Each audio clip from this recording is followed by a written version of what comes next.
Well, amid ongoing political tension and leadership shifts in the Senate, the House of Representatives has impeached Vice President Sara Duterte for the second time.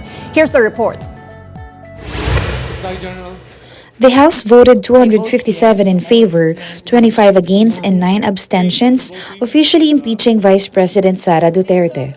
The vote clearly surpassed the constitutional threshold, prompting the transmittal of the articles of impeachment to the Senate.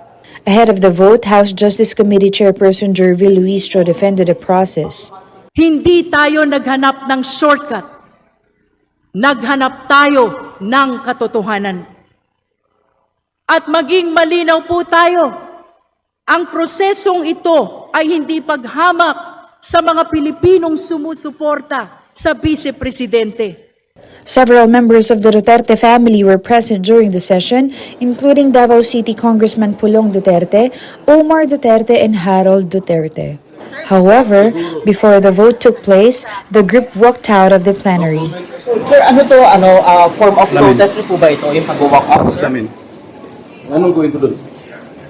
Sir, is this walking out? Yes.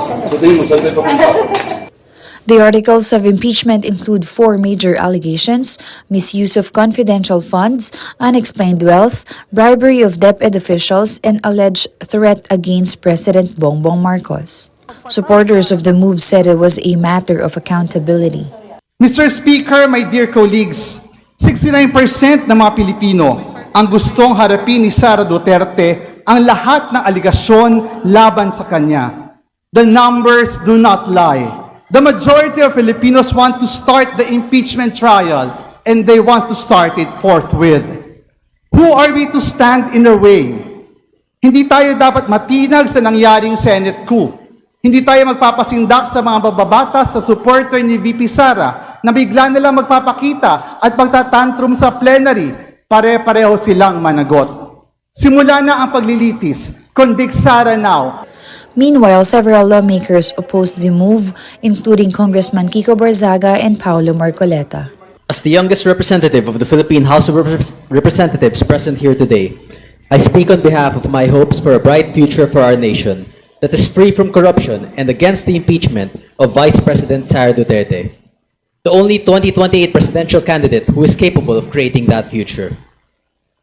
Sara Duterte is our nation's most vocal anti-corruption figure, as she is the first one to reveal the massive flood control corruption in the 2025 budget and the involvement of former Speaker Martin Romualdez and Appropriations Chairman Zaldico.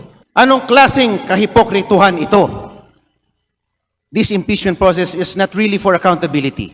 For their part, the Duterte camp said the burden of proof now rests with the accusers and that they are fully prepared to defend the Vice President before the Senate.